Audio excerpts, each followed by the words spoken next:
Hello everyone. Yeah. So, this is my passion project video. I've been thinking about what I want to talk about in this video for a while, but now I think I know roughly what it is that I want to say. So, please enjoy the next however so many minutes of my incoherent ramblings about inspiration. Ooh. So, one thing that's sort of been on my mind for a while is that I feel like a lot of people don't really know what they're talking about. And I don't mean with like anything in particular, I just mean in general. And the evidence I have for this is that when you think about like sayings that we have in this language, there's almost always a second part to it that sort of contradicts the first part. Like, curiosity ended the cat, but satisfaction brought it back. And then you've got the early bird gets the worm, but the second mouse gets the cheese. It's a very silly one. And also you have, this isn't really a joint one, but the fact that these two both exist is very silly in my opinion. But we're told that first impressions matter, and that we're supposed to make ourselves look as presentable as possible when we first see someone. But then we're also told to not judge a book by its cover, and that just because we get a bad first impression, we shouldn't use that to judge somebody's character. If you see where I'm going with this, what I'm trying to say is that there's a lot of times where someone will say something about something that it sounds right, it sounds correct, and that it's something that you should follow, but there'll always be times where that doesn't really apply, and that it's not really something that you should be following. So, you know, if you told a job interviewer that first impressions like don't matter because you shouldn't judge a book by its cover, and so that's why you've decided to come in as a very scruffy looking individual wearing completely casual clothes, you're probably not going to do very well. So my main sort of point that I want to make with this video is you shouldn't really try and find the right answer to things. You should try and find your answer. You shouldn't look for things that should inspire everyone. You should look for things that inspire you as a person.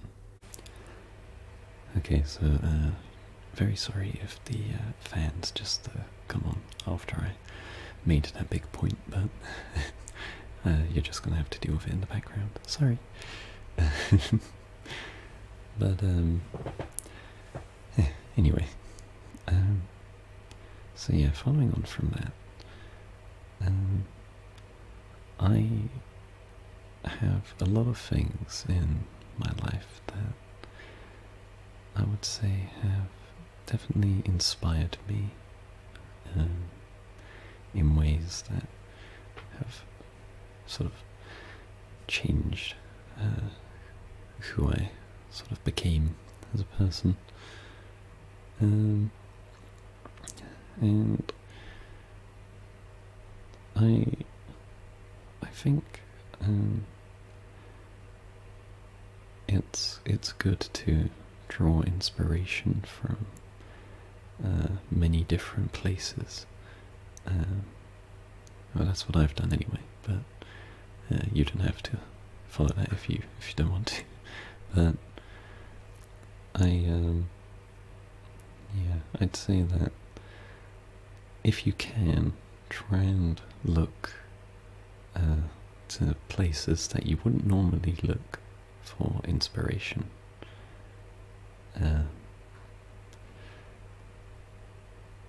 Because there's a lot of times where you might not think it's really going to contribute anything, but you might actually walk away very different to who you were before you looked into it. And you don't have to agree with it, of course, but I think it's nice to at least have a look and see what other people think. So, as for me, I've drawn inspiration from a lot of things. There's been music. If you don't know, I really like music. There's been anime, as much as I don't like to admit it. There have been one or two things from anime that have sort of stuck with me. I guess video games as well. But that's just more of a general thing, I think, rather than any specific game. But yeah, I guess I'll just talk through those. With video games, as you know, I say as you know, based on the Gamer Boy video that I made, you may know that I play or played League of Legends, and I have to say, I wouldn't recommend 0 out of 10. But it is one of those games in a wide spectrum on my library rather, that I would say in one way or another sort of inspires me to improve. And I know that's something a lot of League of Legends players, they don't really sort of appreciate all that much, especially in the lower ranks. I think there's a lot of focus on just seeing numbers rise when it comes to ranked in those sorts of games. Because you have, the ranks like iron, bronze, silver, gold, blah blah blah, and people really get hung up over what rank they are, because it's like a status thing. Like, oh yeah, I'm master tier in League of Legends. Oh yeah, I'm the best. But to people who are like in the lower tiers, like me, for example, I think it's good to remember that playing ranked shouldn't be about climbing or seeing the LP go up. it should be about improvement, going from game to game, learning something new every time, and coming back a slightly better player from every experience that you have. I know it's very difficult in the environment that League of Legends and other sort of toxically competitive games can provide, but it's a much more enjoyable experience, I found, if you don't care about ranked. The less you care, the better, but use ranked as a game mode to try, but not to just, not to win, because with improvement, winning will come naturally. But if you just play game after game after game after game just to try and, if you treat it like a coin flip, like every game is 50-50. Maybe if I play enough games, I'll get lucky enough with good enough teammates and that to climb.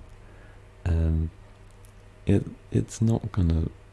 That's not how you should really go about becoming a better player and climbing ranks because of how good you are, rather than just ramming your head into a brick wall multiple times isn't as effective as learning to build a ladder.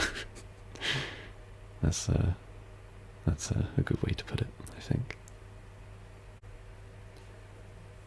Anyway, that's just League of Legends, and I think I've talked about enough with that game for a lifetime. So yeah.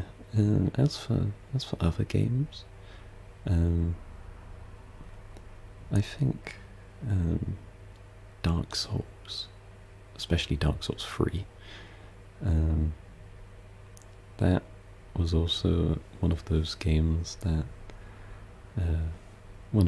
it's one of those games which sort of makes improvement necessary, and I don't know, I just really liked, the build variety, not so much in PvP, but like in general. But yeah, the build and like trying to master the game, like where all the items are and like boss attack patterns and like optimal routes and finding ways to cheese the early game. I just think it was really a fun, good time, and yeah, I suppose it's less of a inspiration than a lot of things in my life. I wouldn't say like Dark Souls 3 has really shaped me as a person, but it was a very enjoyable experience, and yeah, would recommend. That being said, though, the music of Dark Souls 3 and Dark Souls 1 as well. Sorry, Dark Souls 2, I haven't played you, I'm sorry.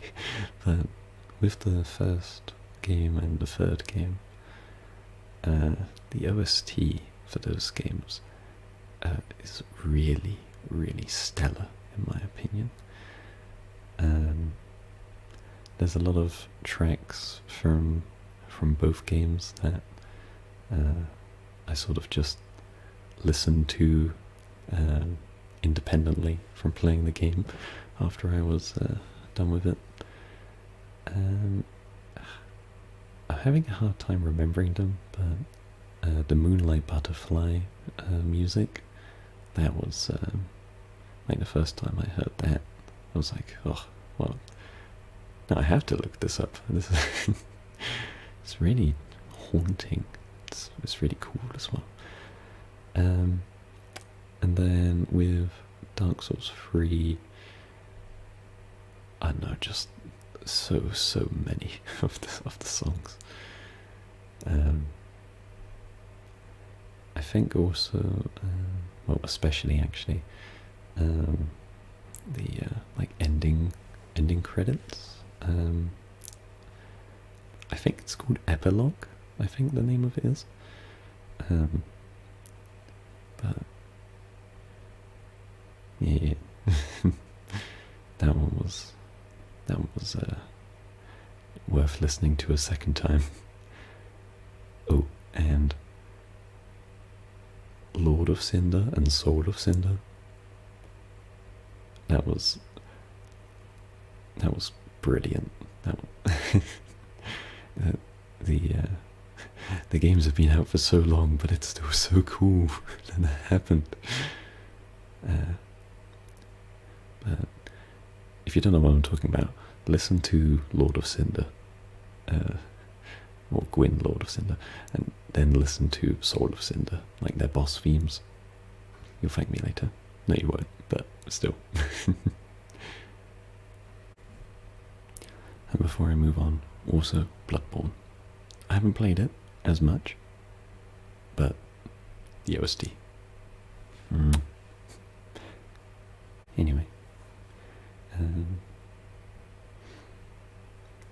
those sorts of games and stuff, they inspired me mostly for what they were and what they provided, and to some extent sort of fueled my desire to go into computer science early on, during my school years, because let's be honest, who hasn't thought about programming their own video game at some point? I mean, come on. You've thought about it at least once. But anyway,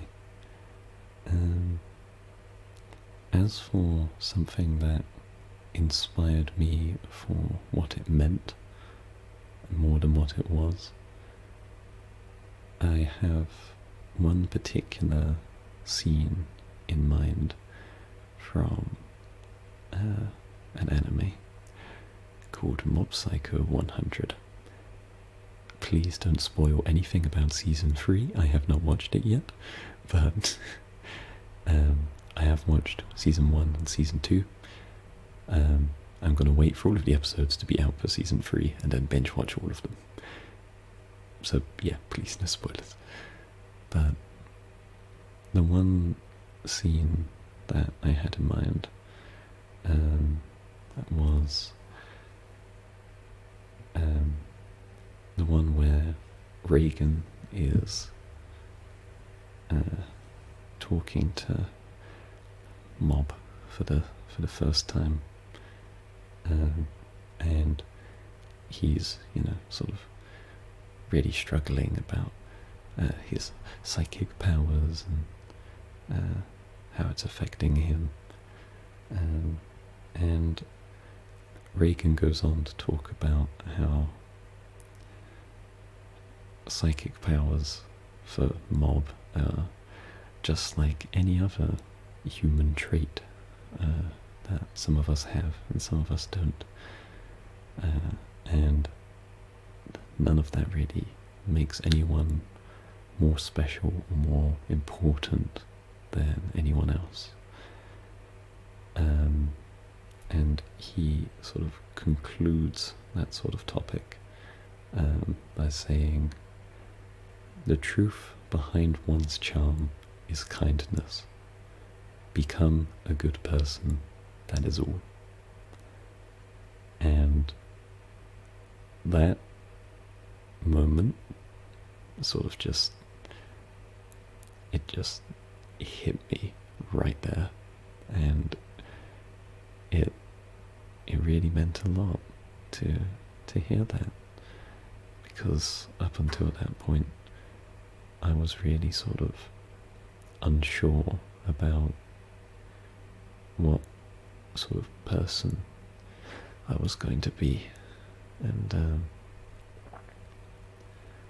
yeah, I was feeling a little bit like Mob at the time. Not with the psychic powers, unfortunately, but you know, I was still a bit iffy about myself as a person. But become a good person. That is all. That's sort of fueled or driven where I am now, and the sort of person I want to be so much. It's honestly quite frightening how much of who I am now I sort of owe to that. But it really is something that I personally was very, very inspired by, and now I myself want to, well, become a good person, and as far as I'm concerned, that is all. As long as I am able to be a good person, that's good enough for me.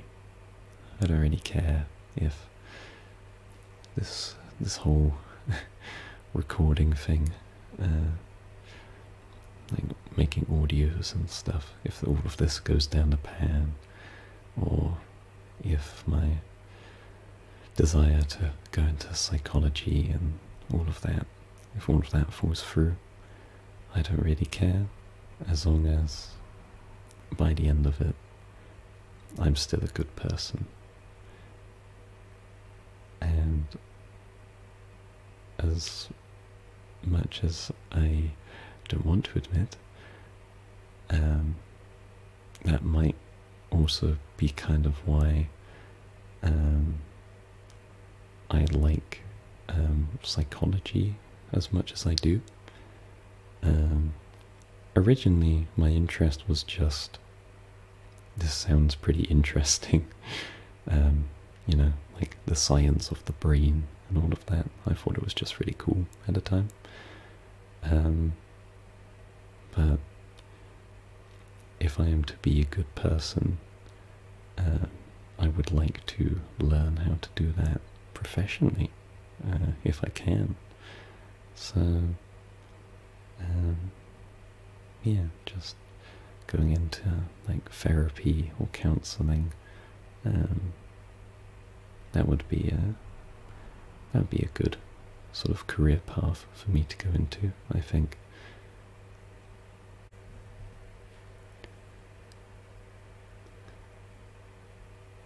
Also, sort of coming back to what I said before about trying to get inspiration from places you wouldn't normally look for it. I've been a Yu-Gi-Oh player for a very long time, but mostly on and off, to be honest. And so I don't really care about any of the other like card games. Well, I did collect football cards at one point, but I'd rather not talk about that. But yeah, Yu-Gi-Oh has been my favourite card game. Up there with Legends of Runeterra, but Yu-Gi-Oh definitely my favourite overall. And I think one day I got recommended a video by YouTube. I think the channel was Ristic Studies, talking about Magic the Gathering, and some of my friends were sort of into it, and there was one or two people at like the Tabletop Society who played it. So I was like, well, okay, I might as well look into it and watch the video. And I am so glad I did. I really like heuristic studies content. And I also really like some of the things they talk about. Particularly their video on artists, or videos on like specific artists. Some of those are really special. But my favourite one is talking about flavor text. And flavor text in Magic the Gathering is way better than in Yu-Gi-Oh! Because in Yu-Gi-Oh! The only time you get lore or like backstory on cards is if they're normal monsters, which is arguably the absolute worst type of card in the game. But even beyond that, when they are on those cards, most of the time it's rubbish anyway. Like Dark Magician, the boss monster, the ace card of the protagonist of the very first Yu-Gi-Oh! Anime. And it reads, the ultimate wizard in terms of attack and defense. What? What? Really? This is all you get? That's it? I mean, to be fair, it's like, really early Yu-Gi-Oh! But like, come on, you've got to do better than that. Come on. It's not even true. It's not even true. But anyway, ignoring that, Magic the Gathering, the flavor text on some of those cards is really awe-inspiring at times. And I have to thank, again, Heuristic Studies for showing me most of these. And I think the one that sort of I think about the most, I can't remember the name of the card, but it's like this inventor holding like a head of some like robot, like female, like metallic body that he's building, and the text reads, "She will come back to me." And that line of text does so much.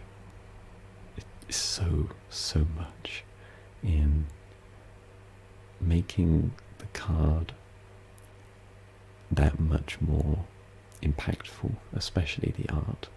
With that art and text combination is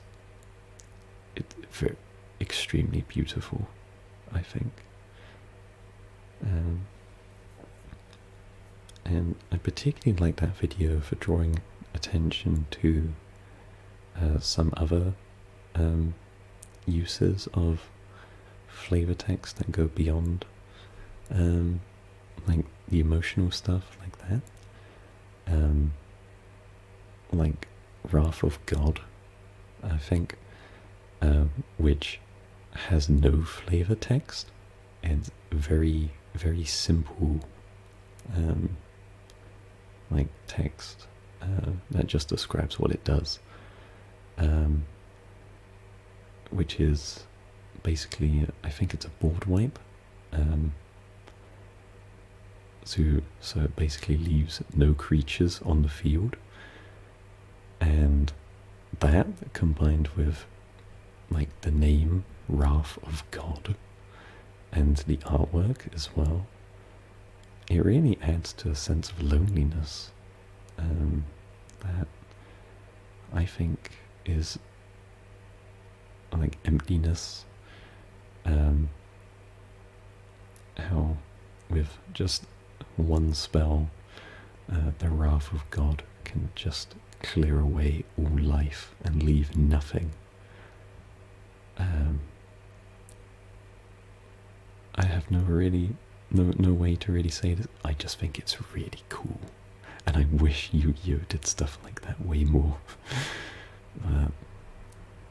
I don't like Magic the Gathering for a lot of reasons, but if I did, that would be one of them. And following on from that particular video, it sort of brings up how Wrath of God and other flavor text cards, or how other cards with on how they use flavor text are sort of like instruments in a band. And they said like how Wrath of God is like Never Going Back Again by Fleetwood Mac, where the flavor text is like the drums in this analogy, and in Never Going Back Again there are no drums, just a complete back seat from both the drums and the flavor text. And it really adds to how it feels despite taking it away. But yeah, going on from that, music, I've sort of been waiting to talk about this for like the whole time, but there is a lot of music and musical inspiration that I like. Honestly, I should really play instruments more because I used to, and now I don't. But I really love music, so I probably should. But yeah, you know, just one of those things. That you know, it's funny actually. I think that video on where they mentioned Never Going Back Again, I think that might have actually been my introduction and subsequent love for Fleetwood Mac and the whole Rumours album.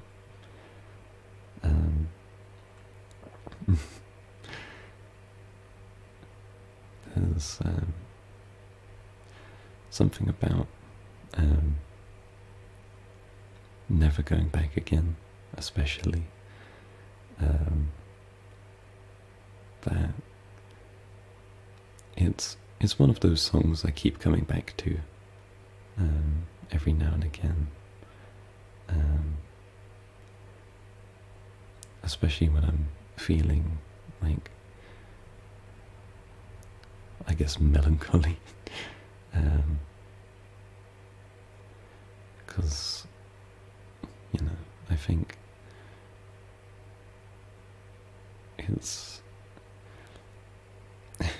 it's really hard to explain why I like it so much, but I think it's the idea of, well, never going back again to a particular place, or, you know, going back on something you said maybe, or how someone perceives you, or how you perceive them, because sometimes things just happen, and they can't really be like undone. So you never really go back again after that.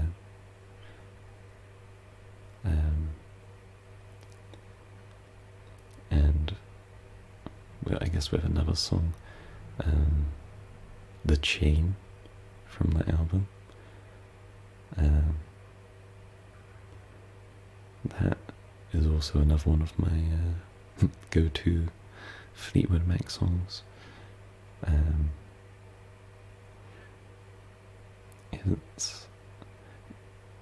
It's really hard to explain. Again, but it's like it starts out just being sort of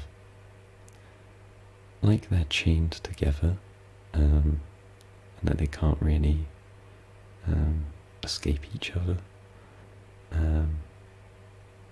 But then by the end of it, it sort of becomes a bit of a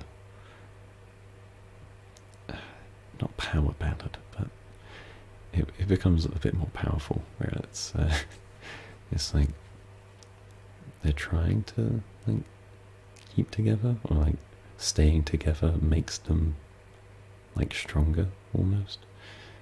I'm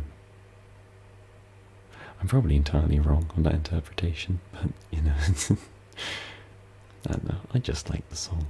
I just think it's pretty neat.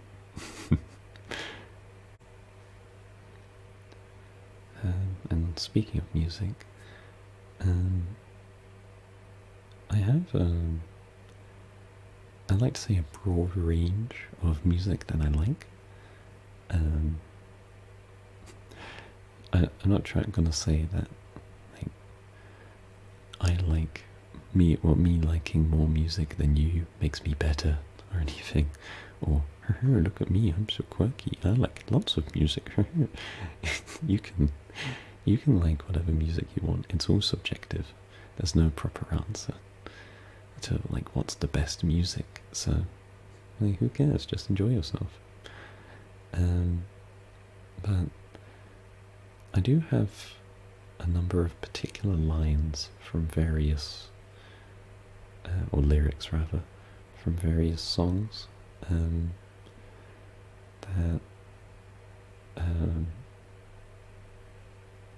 don't know, they hit different, you know.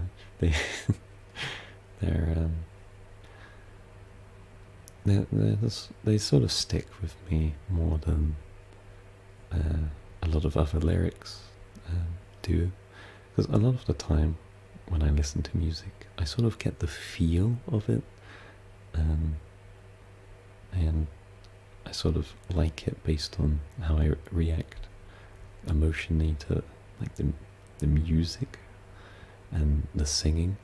But so if a lyric in particular sticks with me, then I think that's a bit more special in my opinion. But there's a few songs and lyrics that I want to talk about. And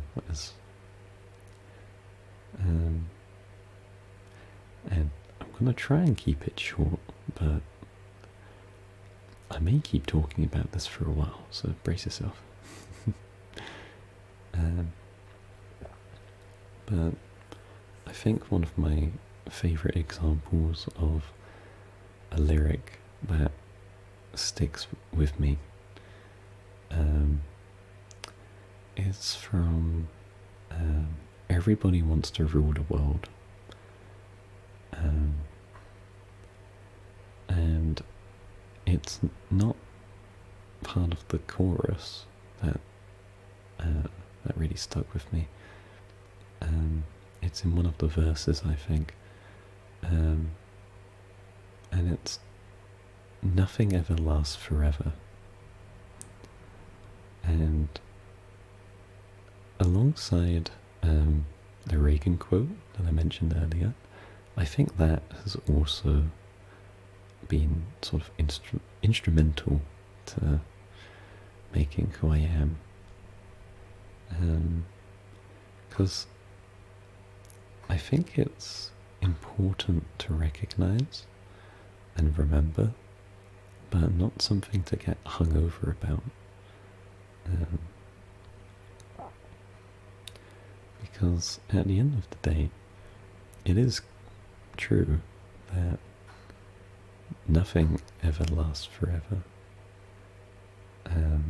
So, as sad as it is, one day, one of us, or all of us, and everybody we know eventually is going to pass. But I don't think that should be a cause of sadness in people. I think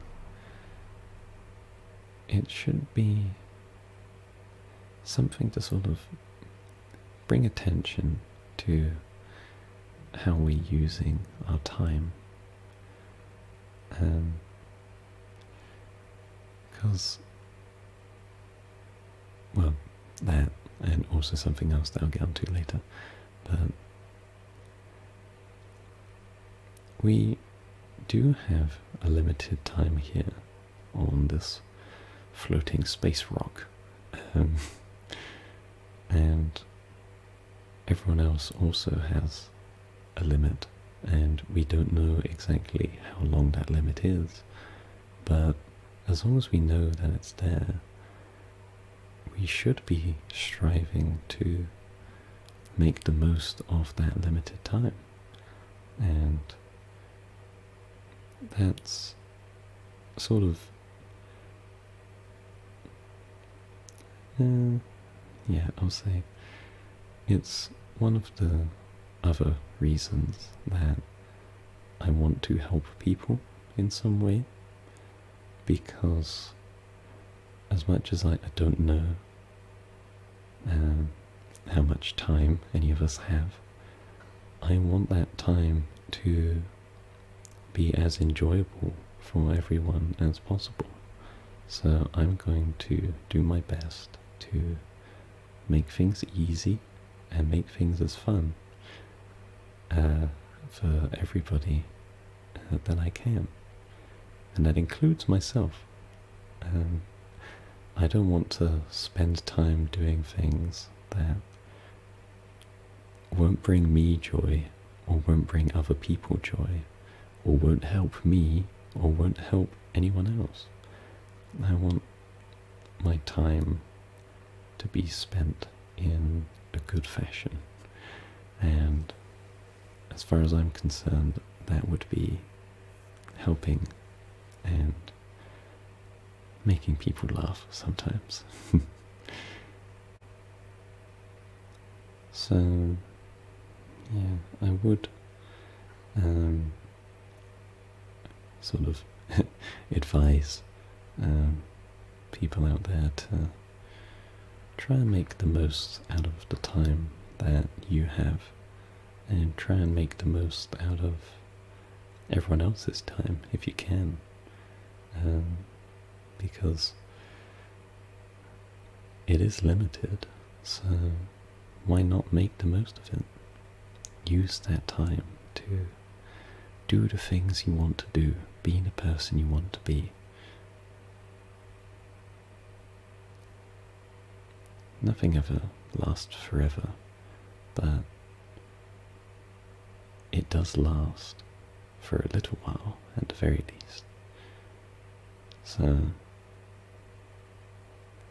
just do what you can with everything, and what will be will be. And I guess another way to follow on from nothing ever lasts forever is how we feel.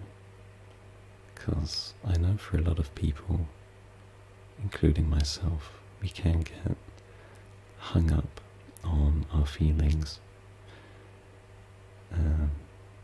And that's not necessarily a bad thing, but a lot of the time it's important for us to remember that just because we feel bad about something right now doesn't mean that that feeling is going to last forever. And in addition, just because we feel happy about something now doesn't mean that we will feel happy about that forever. But if that's the case, we should try and prolong the things that make us feel positive and try and hold on to those feelings and learn to recognize that the sad feelings that we have, they will go away eventually, and they won't stick with us forever, because nothing ever lasts forever. So you don't have to ever worry about something that makes you feel down, making you feel that way for the rest of your life. Because eventually, no matter how long it lasts, eventually you will find happiness again. And I believe that. And I hope that other people also begin believing in that.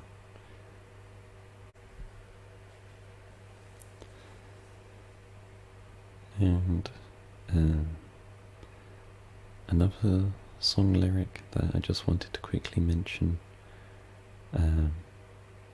This time it's from As the World Caves In, which some of you might recognize as that one song that people were going crazy over for a while. And then someone did a cover of it and people went even more crazy. But there's one particular lyric that, in the context of the song, I think is really special. And it's probably the most innocuous one, actually. It's, "Oh, it's you I watch TV with." And considering that the song is basically about two lovers who are just preparing for the end, pretty much. Their final moments, as it were, before, the apocalypse. I think it's really touching that, during the very last final moments of these two people's lives, they spend it not by freaking out and not by sort of panicking or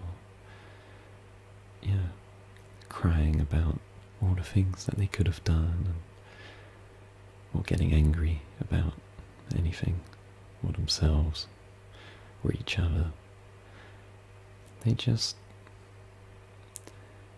watch TV, and it's something so simple, so plain, but in the context of your final moments, deciding to spend those precious last few seconds just watching TV with them, I think is really beautiful, I think, even if it is just watching TV at the end of the day. And I think that really speaks about acceptance to well, to the utmost extreme, I suppose. But I think in general, not just with, that, I think acceptance is a really important part of life that I personally think a lot of us could benefit from. Because as hard as it is to do, it's liberating in a way to just accept something. There's no tension, there's no stress. It's complete and utter acceptance of something completely out of your control. Because sometimes in life there are things like that, where you can complain about it, or you can say so many things about it, but sometimes there's nothing you can really do about something except accept. And doing that is often the key to getting, well, past something that's been in our way for a while.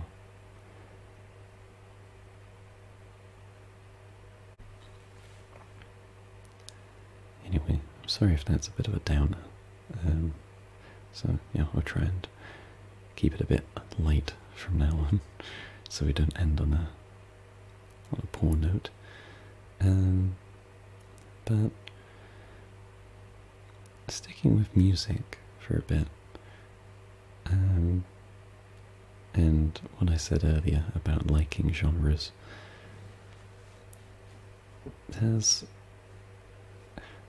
I don't think there's any reasonable way to explain how my music tastes are, how they are, but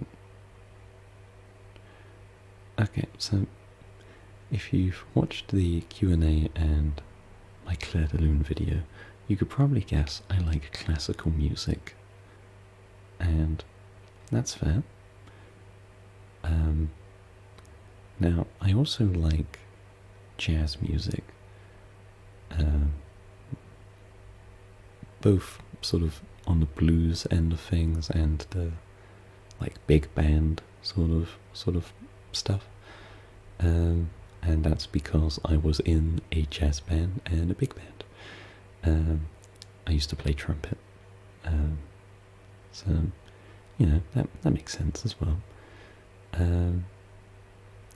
But then I also like metal and rock and like a dubstep. At one point, I was a teenager at the time. You have to understand, but video game soundtracks as well. I don't know what sort of genre that counts as, but yeah, I like a lot of them. What can I say? But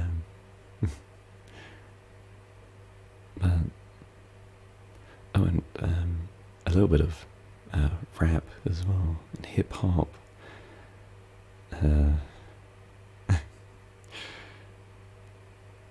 Yeah, I like to experiment with my music. I like to get my musical sources from a lot of places.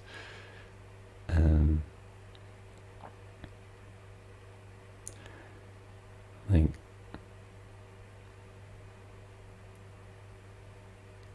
Hotline Miami. If any of you have listened to the OST of those games, or Hotline Miami 1 and 2, they go pretty hard, don't they? I'm not exactly sure what genre that is, but whatever it is, I love it. Same with Bloodborne. I don't know what genre Bloodborne music is, but it is amazing, and I want more. But yeah, as I've sort of mentioned with inspiration, I think it's good to branch out of, staying to one thing in particular and try and get your inspiration from a variety of sources. And I've sort of done that with music. And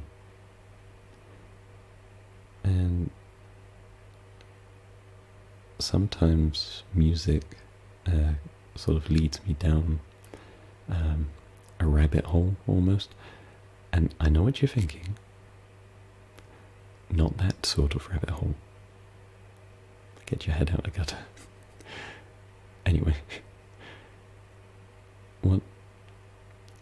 Okay, so Kanye West. I'm not going to say anything about what he's done recently. If you know, you know. No words need to be said. However, going through some of his older songs, and I guess some of his newer ones, but most of the old ones, and the musical, origins of his samples and his beats, it's really fun. I've discovered so many different songs and artists that I never would have without listening to Kanye West or other people who do that sort of sampling. But I'm saying particularly Kanye West because he's provided a lot of the majority of my sampling escapades. Touch the Sky has samples Curtis Mayfield, I think, with Move On Up, and Stronger samples King Crimson, of all people, or of all bands rather, and I think that's amazing.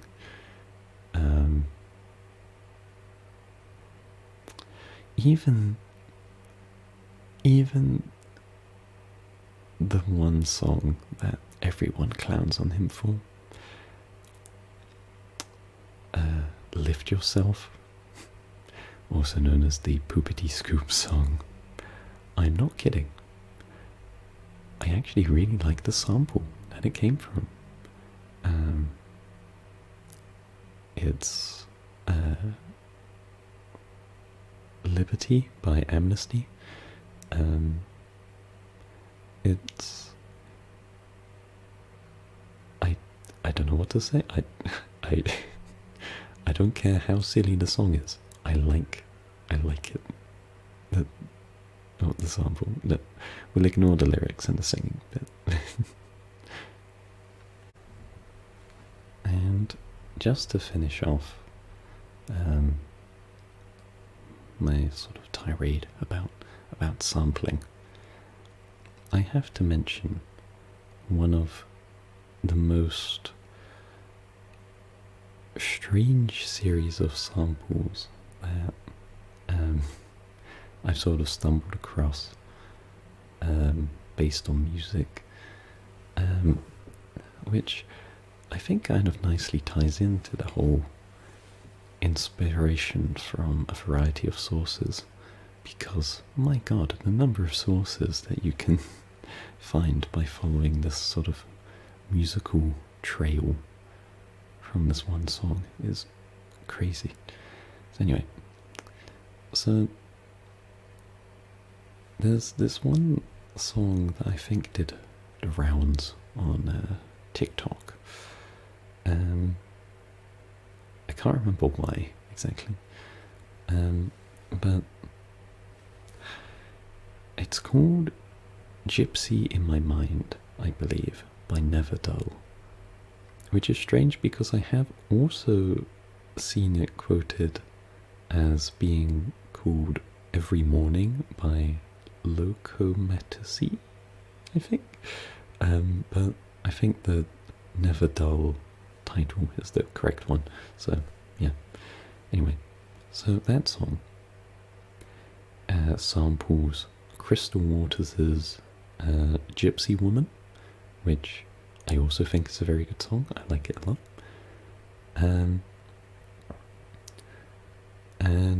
But it also samples a song by the Bucketheads called The Bomb, which itself also samples two other songs. Preacher Man by Green Velvet, which I'm pretty sure is just about a preacher just preaching, just doing his thing. And then also Street Player by Chicago, which itself has been sampled by like 40 something different songs and artists. It is absolutely insane how popular that one song is. But the crazy thing is that that song was a cover by, and the original song was Street Player by Rufus and Chaka Khan. So this one Gypsy in My Mind song that was like, just on TikTok or whatever, is using two samples, one of which is using two samples, and one of those is a cover.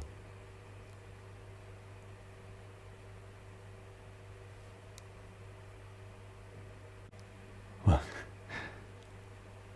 I know what I said about drawing inspiration from multiple sources, but jeez, goddamn.